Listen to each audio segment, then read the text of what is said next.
Legit block number 6, year number 8, team programming, post-fatigue. The idea is to try to focus tension in a muscle group and elongate it. We want maximum benefit, probably with minimal external load. So as you're going through this stuff, don't think about I'm doing front squat, or I'm doing pull-up, or I'm doing a block deadlift. Think about I am keeping tension in a muscle group between my quad, my lats, my hamstring, all the way through, depending on what practice you're on. And when you're looking at that, think about what muscle is being targeted and why we're choosing a certain variation or a certain angle to keep that tension. So practice number 1, it's gonna be heels elevated front squat. Obviously that's gonna have a huge range of motion effect, right? So as we have the slant board, we have more room for that ankle to move. We can sit deeper into a squat, keeping a more vertical torso, keeping that tension in the quad, because as that center of mass pushed back, or my butt pushed back, my chest drops, we take away tension from the quad, which we want to encourage that. So use a weight that you can maintain a more upright position, getting full range of motion, and thinking the real benefit of this is probably less about the external load, more about the range of motion. And then I promise you that when you transition to that front foot elevated split squat, it's gonna get a lot more. So as you're going through this, thinking about a load that's gonna be 8 reps, yeah, but that you could probably hit for almost 12 to 16 reps. So 4 to maybe even almost 8 reps in reserve early on, just to get a feel for it, because it's muscular endurance, it's time under tension, it's gonna be a lot of damage, a lot of fatigue substrates. So every time you contract a muscle, calcium gets released, that creates fatigue. Every time we go through glycolysis and convert sugar into ATP, we release hydrogen ions. And that's a big fancy way of saying that your body's trying to build in these mechanisms to slow you down. And we're intentionally trying to create that fatigue in order to get an adaptation of increased size, increased capacity. So we're going through some stuff from a physiological perspective, but the biggest, simplest way to think about it is the point is to get fatigue and tension and soreness in this area. Load isn't necessarily the most important component of this. So 8 reps, immediate transition, minimal lag time. There's a concept in superset that the delineating effect of a pairing or a superset is the time in between. So you might see a pairing classified as an A1, A2 with antagonist, and you might see a superset as pairing or doing 2 exercises that are working the same muscle group to elongate time of tension. This would be a classic example of superset. So when I'm done with this, immediate transition. If you're in a group and you're second and third, wait till that person in front of you gets done with their split squat, because I promise you, you're gonna get tired. So 8 reps here, immediately over to front foot elevated split squat. Again, the idea is range of motion. So as you're going down, escalator, loading that hamstring into the calf, keeping your chest up, that keeps your center of mass back, right? So chest is up, hamstring down to the calf. And the best way you want to kind of think about this is I'm just trying to get this hamstring down to the calf, whether it's in a split squat or in a heel elevated position. Tension, tension, tension, minimal effective dose in terms of external load, maximum intended benefit in terms of time under tension, range of motion, maintaining a vertical torso or center of mass back or more upright, so you can keep tension in your quad and don't distribute it elsewhere. All right, let's move on to practice 2. All right, let's talk about practice number 2. This is gonna be a little different effect than we did in practice number 1. Range of motion, trying to keep that tension in that muscle group by keeping our center of mass more forward and more tension in that muscle group, keep that quad engaged. We're gonna hit a different angle here now. So we're gonna go vertical and then we're gonna get horizontal. So a neutral grip pull-up paired up with deficit dead stop row. In this position, I'm lengthened, right? I have a stretch on that lat to start, and I'm pulling into this shortened position. So we might hit a different part of that muscle cell. We have that origin from the shoulder, insertion in the thoracolumbar fascia. I'm stretched already, so now I'm hitting the more insertion muscle fibers when I'm lengthened already, because I'm trying to get into a shortened position.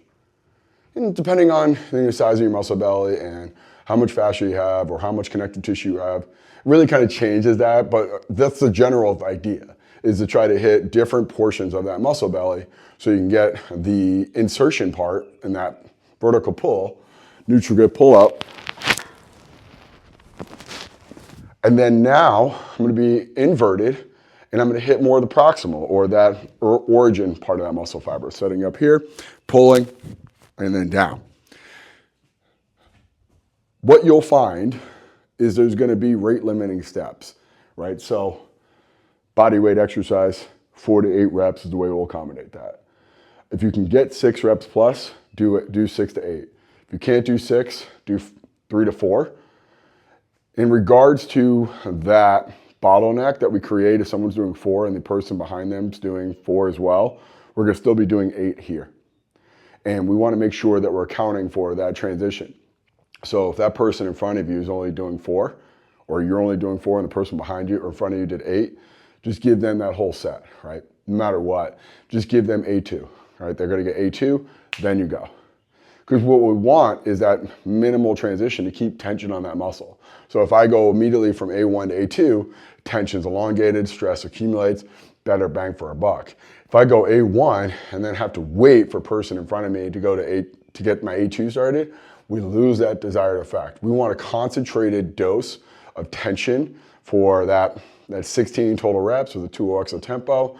So about 30 to 40 seconds of time under tension continuously by changing the angle, hitting that muscle from the insertion to that back to that proximal or that origin, and not having any effect. Now the other part here is the other second limiting factor, range of motion, dead stop, right? So I'm now in a deeper hip hinge position. So if you lack that range of motion, you want to make sure that you are accounting for that and keeping tension. Because if I'm at end range, let's say here, and I can't pull without compensating because I can't hold that position long because I'm isometrically weak, you're going to have to change the height.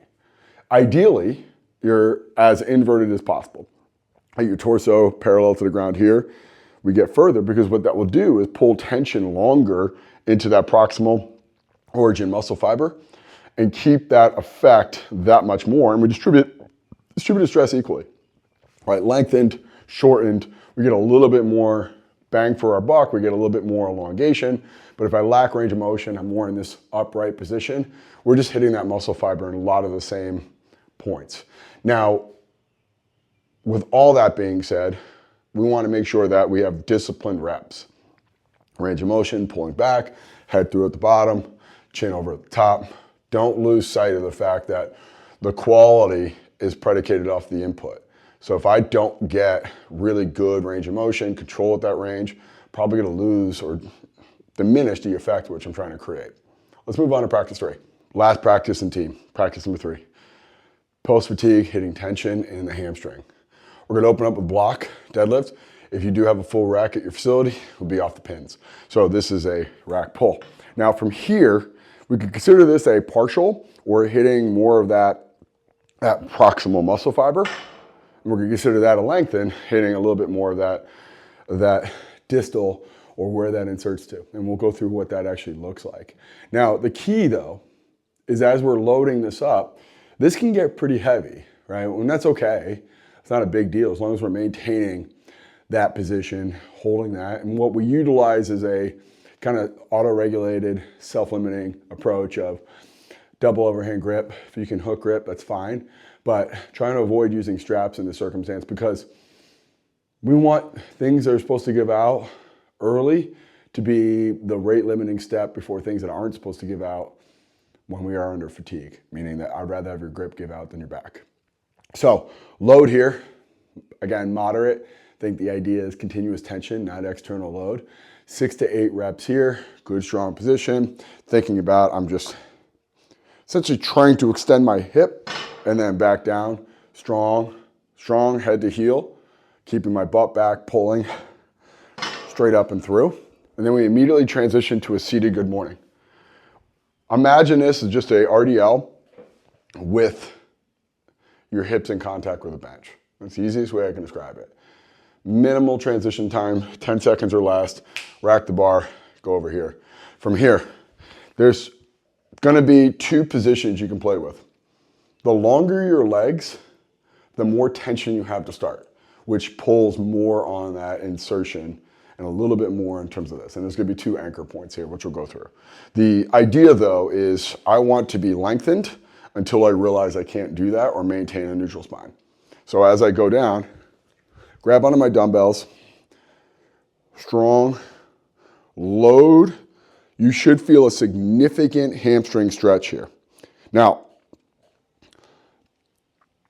Just like RDL, there's no end point. There's just go down till you can maintain your position with vertical shin, hips back, chin tucked, spine long. Same thing here.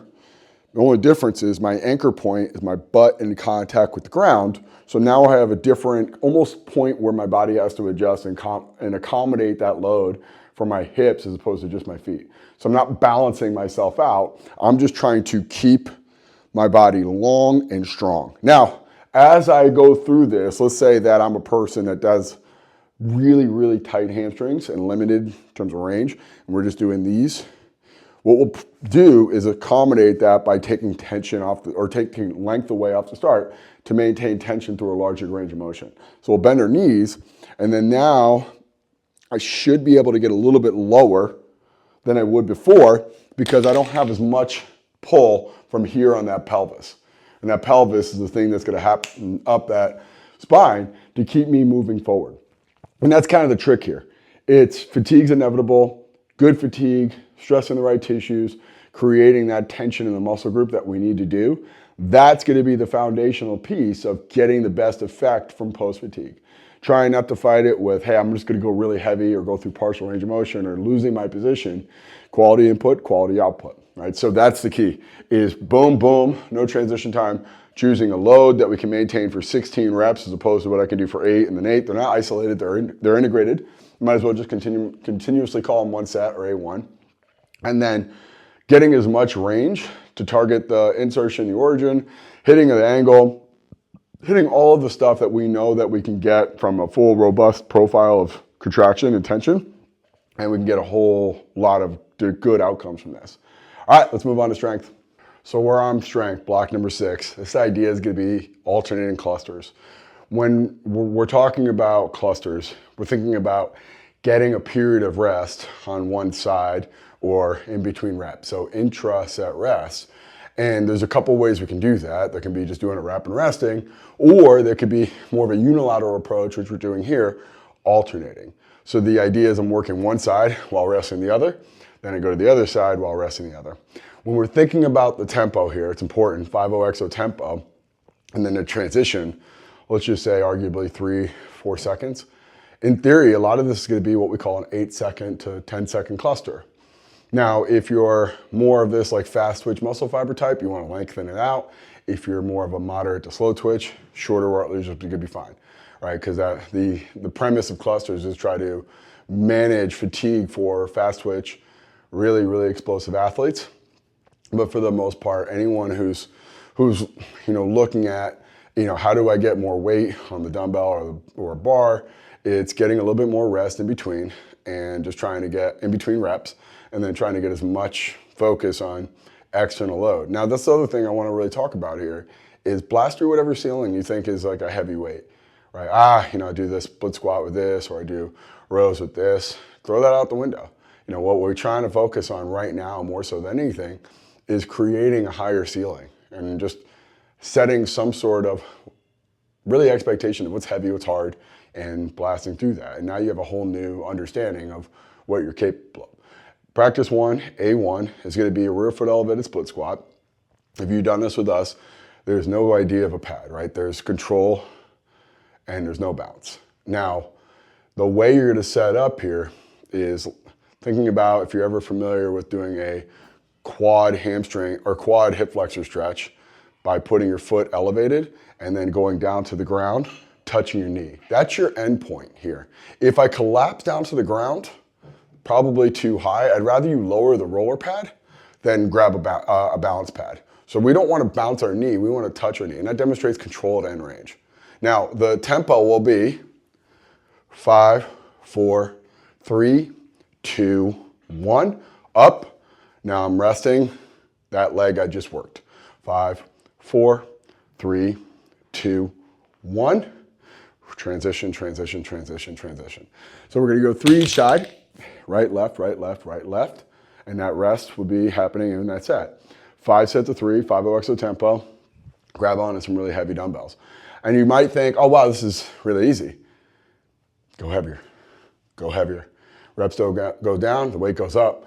Amplify that with intra-set rest, and then now we can even grab heavier weights. Let's move on to practice 2. So we're working Again, alternating clusters, right, left, right, left, right, left, 3 each side, resting one side while the other side's working, dead stop row.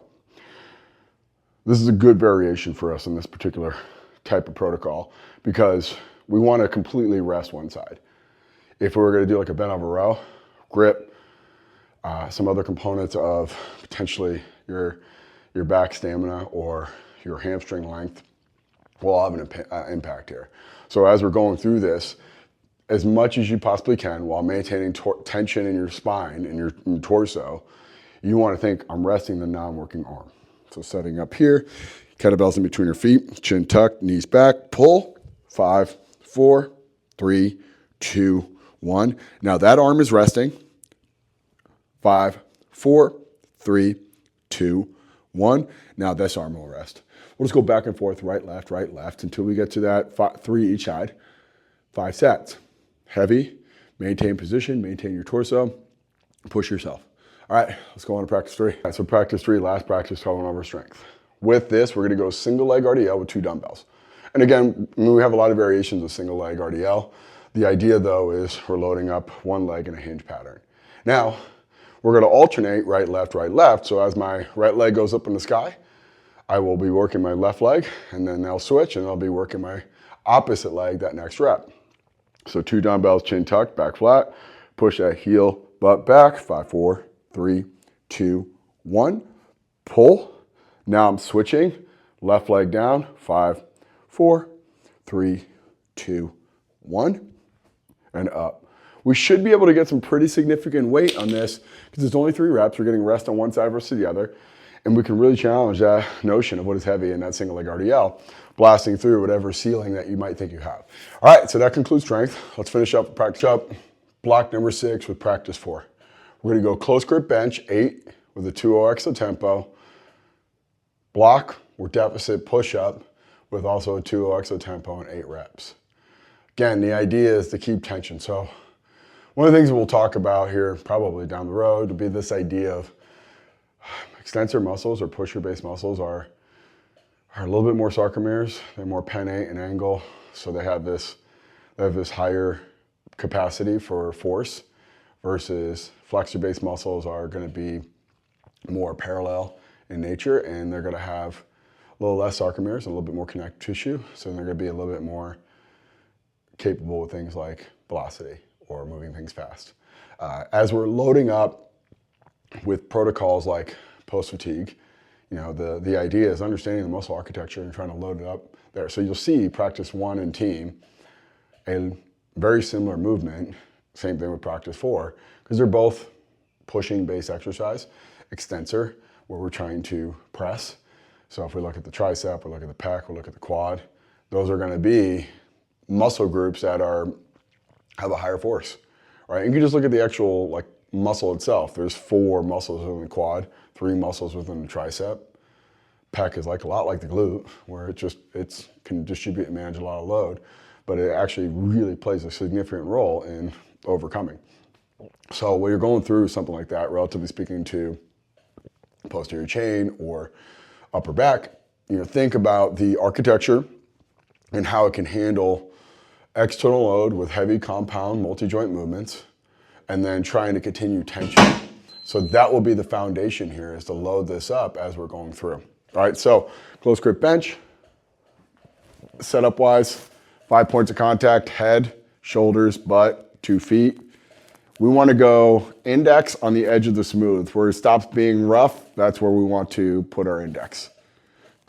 Bar out, 2-0 exo tempo, keeping tension. What I always advise for more hypertrophy type of approach is control, control, control, as opposed to just thinking about banging out 8 reps.